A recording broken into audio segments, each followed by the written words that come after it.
시편 73편은 악인의 형통함을 보고 오만한 자를 질투하였다 말합니다.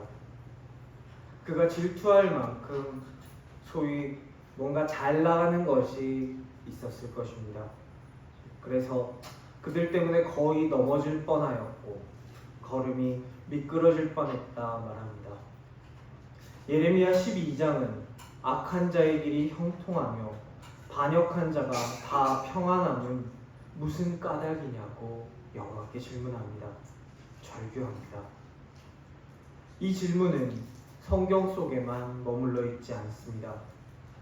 삶을 살아가는 순간순간마다 우리가 하게 되는 질문입니다. 오늘 우리가 읽은 마태복음 13장은 이 질문에 관해서 우리에게 말씀하고 있습니다. 오늘 말씀 24절은 천국은 좋은 씨를 밭에 뿌린 사람과 같다 말합니다. 씨를 뿌리는 사람은 인자입니다. 밭은 세상입니다. 씨 뿌리는 이는 하나님이시고 씨가 뿌려진 세상은 하나님의 것입니다. 그런데 그 세상에는 좋은 씨만 있는 것이 아닙니다. 원수가 뿌린 가라지도 함께 뿌려져 있습니다. 그래서 씨앗이 싹이 나고 자랄 때에 가라지도 거기서 함께 자라고 있습니다. 이 둘은 구분하기가 쉽지 않습니다. 저 같은 초보에게 밭에 가서 가라지를 뽑으라라고 하면 뽑아야 될 가라지는 놔두고 알곡만 다 뽑아버릴 정도로 그 둘은 비슷하게 생겼습니다. 그들에게는 차이점이 있습니다. 가라지는 알곡보다 더 빠르게 자랍니다. 웃자란다 라고 할 수 있을 정도로 위로 쭉쭉 뻗어나갑니다. 알곡 입장에서 보고 있자면 부럽습니다. 쟤들은 왜 저렇게 잘 자랄까? 예수님의 제자들도 비슷한 생각을 했을 것입니다. 왜 가라지는 저렇게 잘 자랄까? 왜 저렇게 잘 나갈까? 제자들의 눈에 가장 먼저 그리고 가장 크게 들어온 가라지요 악한 자는 그들을 지배하고 있던 로마 제국이었을 것입니다. 하나님의 백성인 자신들의 나라를 멸망시키고 속국으로 삼고 세금을 거두고 못살게 구는 가장 큰 악인 그 로마, 그리고 그 악의 빌부터 살아가는 그 악인보다 더 얄미운 민족 반역자들, 기득권자, 종교 지도자, 세리와 같은 사람들. 이스라엘은 이런 악인들을 다 물리쳐줄 구원자로서의 메시아를 기대했습니다. 그리고 지금 자신들의 눈앞에 메시아가 있습니다. 하지만 상황은 아무것도 변하지 않았습니다. 악인들의 입지는 굳건하고 나는 여전히 고난 중에 있습니다. 이 밭은 하나님의 밭인데 왜 악한 자가 여기에 섞여 있습니까? 예수님은 말씀하십니다. 추수 때 가라지는 먼저 거두어 불사르게 단으로 묶으라. 가라지는 하나님의 밭에 몰래 뿌려져서 섞여 있을 수는 있다. 그것이 세상이 되었건 교단이 되었건 교회가 되었건 그들은 알곡 사이사이에 함께 존재할 수는 있다. 하지만 그들은 추수의 날, 심판의 날이 오는 것을 막을 수는 없다. 그들이 그 날이 오면 아버지께서 그들을 거두어서 풀무불에 던지실 것이다. 알곡은 아버지의 나라에서 해와 같이 빛날 것이다 말씀하십니다. 예수님은 제자들에게 그리고 우리에게 약속하십니다. 그날은 반드시 임할 것이다. 하나님의 시간에 하나님께서 일하실 것이다. 그 방법은 너희가 인간이 생각하는 것보다 훨씬 더 좋은 방법일 것이다. 그러니 너무 슬퍼하지도 억울해하지도 말아라 말씀하고 계십니다. 성질 급한 저 같은 사람은 질문합니다. 꼭 기다려야만 합니까? 저 가라지들 예수님이 직접 뽑기 싫으시다면 우리가 뽑으면 안 됩니까? 오늘 말씀 28절에서 종들이 말합니다. 우리가 가서 이것을 뽑기를 원하시나이까? 오늘 우리가 보고 있는 이 이야기는 예수님이 제자들에게, 사람들에게 농사 짓는 방법을 설명해 주시는 이야기가 아닙니다. 농사 짓는 비유를 통해서 천국을 설명해 주시는 이야기입니다. 그러기에 우리는 중요한 본질에 집중해서 이 이야기를 들어야 합니다. 일반적인 농사로 생각한다면 원래는 가라지를 뽑아버리는 것이 정상입니다. 하나하나 가라지를 뽑는 것이 힘들기에 처음에 농사를 지을 때 비닐을 깔고 내가 심은 작물만 나올 수 있도록 미리 구멍을 뚫는 것이 요즘 사용되는 농법이기도 합니다. 그런데 오늘 말씀에서 주인은 가라지를 뽑지 말고 가만두라고 명령합니다. 그것은 가라지를 위해서입니까? 그들을 키워서 뭔가 하시기 위해서입니까? 아닙니다. 그것은 곡식을 위해서입니다. 오늘 말씀에서처럼 가라지를 뽑다가 곡식까지 뽑을까 염려되기 때문입니다. 가라지는 무엇입니까? 모든 넘어지게 하는 것과 불법을 행하는 자들입니다.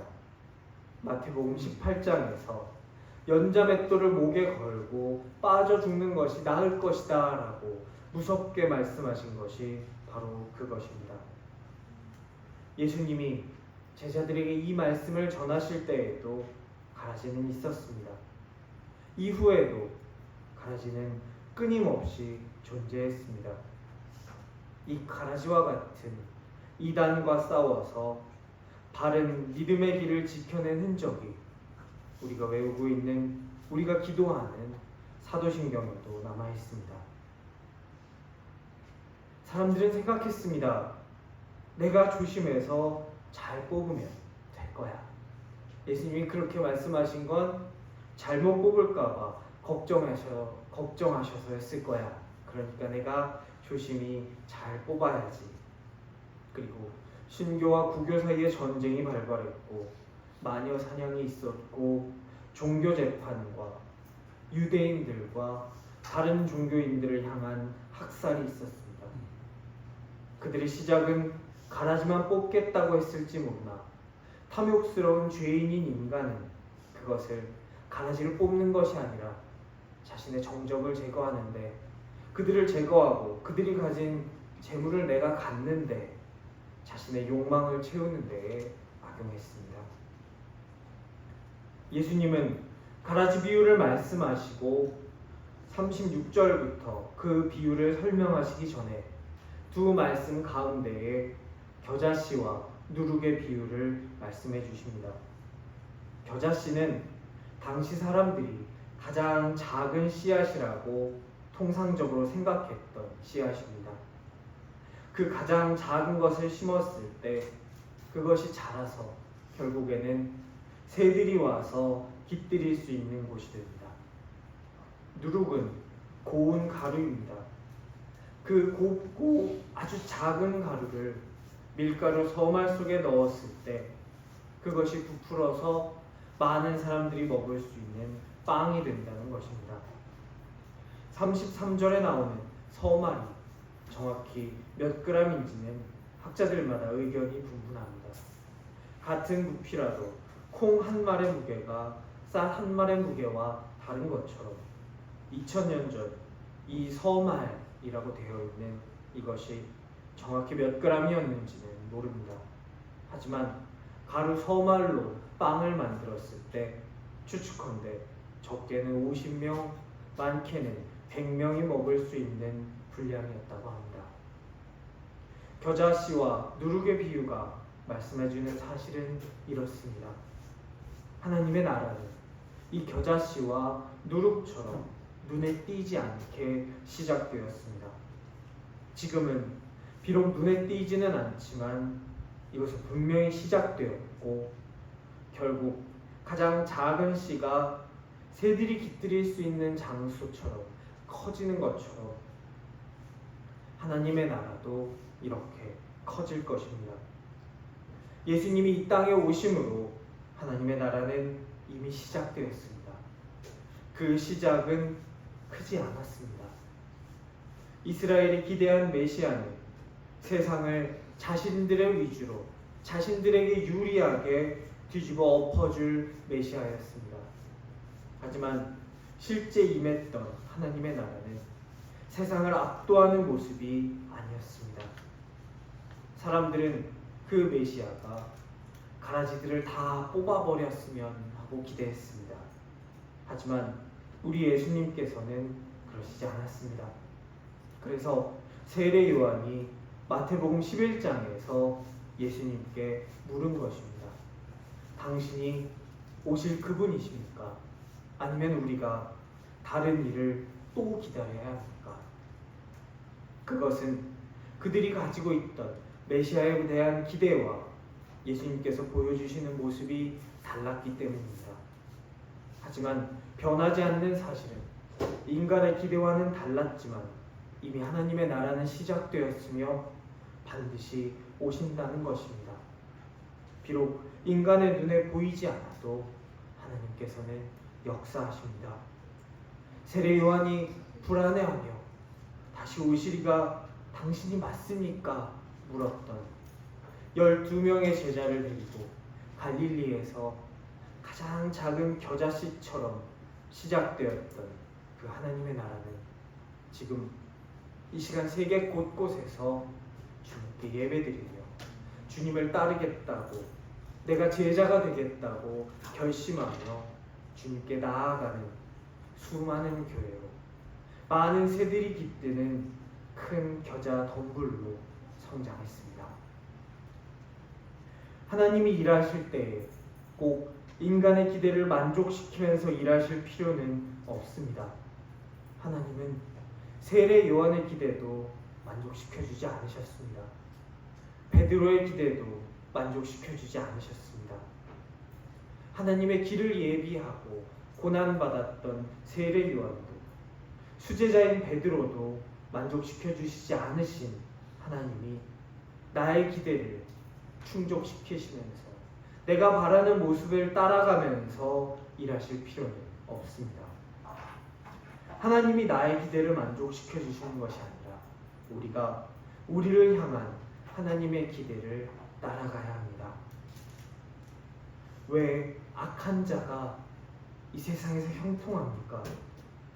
지금 당장 내가 보는 앞에서 저 가라지들을 뽑아버리시면 안 되는 겁니까? 라는 질문에 예수님께서는 오늘의 말씀을 우리에게 주셨습니다. 우리가 하나님의 때와 하나님의 방법을 신뢰해야 합니다. 우리가 그것을 가능하도록 만들어주는 것이 우리의 믿음입니다. 하나님의 길은 하나님의 방법과 하나님의 시간은 인간의 논리로 설명되지 않을 수 있습니다. 왜 이렇게 느린가? 왜 이렇게 더딘가? 왜 우리 하나님은 저들이 저렇게 형통하는 것을 그냥 놓아두시기만 하시는 건가? 과연 계시기는 한 건가? 라는 이런 질문이 세상 속에서 예수 믿는 자로 살아가면서 몇 번이고 튀어나오게 됩니다. 인간의 논리로 하나님의 길은 모두 다 설명되지 않을 수 있습니다. 하나님의 방법은 사람들이 흔히 원하는 사이다 결말 이런 것처럼 시원한 결말이 아닐 수 있습니다. 그럴 때에 우리가 놓치지 말고 붙잡아야 할 것은 십자가입니다. 고린도전서 1장 22절에서 23절은 말씀합니다. 유대인들은 표적을 구하고 헬라인은 지혜를 찾으나 우리는 십자가에 못 박힌 그리스도를 전하니 유대인에게는 거리끼는 것이요 이방인에게는 미련한 것이로되 이 길이 미련해 보이고 답답해 보일지 모르나 우리가 이 길을 가는 것은 우리가 이 길만이 생명의 길임을 알기 때문입니다. 눈에 보이는 것이 아무것도 없어서 비록 지금은 그렇지 않아 보이지만 하나님의 나라는 이루어집니다.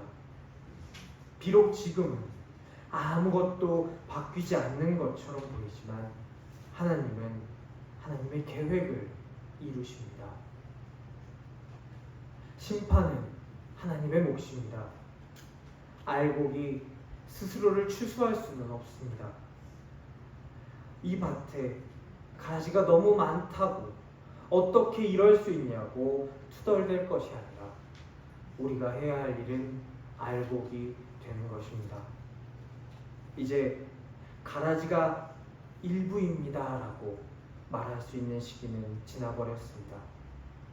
이제는 그 누구도, 심지어 교회 안에 있는 사람도 저들은 일부다, 일부일 뿐이다, 일부의 일탈이고 일부가 잘못되었다, 저들만이 가라지고 나머지는 멀쩡하다라는 말을 믿지 않습니다. 회개가 아니라 핑계로 일관하는 저들은 누가 보아도 가라지가 맞습니다. 사랑하는 성도 여러분, 하지만 수많은 가라지들 속에서도, 우리 눈앞에 벌어지고 있는 그 불의들 속에서도 포기하지 맙시다. 예수님은 포기하지 않으셨습니다. 예수님을 따르는 제자들은 포기하지 않았습니다. 이곳에서 주님 가신 길을 따랐던 우리 믿음의 선배들도 포기하지 않았습니다. 그러니 우리도 포기하지 맙시다. 네가 가는 길 절대 헛되지 않으니 나와 함께 가자. 지금 이 시간에도 주님은 우리에게 이렇게 말씀하고 계십니다. 가라지가 너무도 많이 보이는 현실 속에서 아버지의 뜻이 하늘에서와 같이 땅에서도 이루어질 것입니다 라고 기도하면서 그렇게 살면서 살아가면서 나아가는 우리가 될 수 있기를 간절히 축원합니다.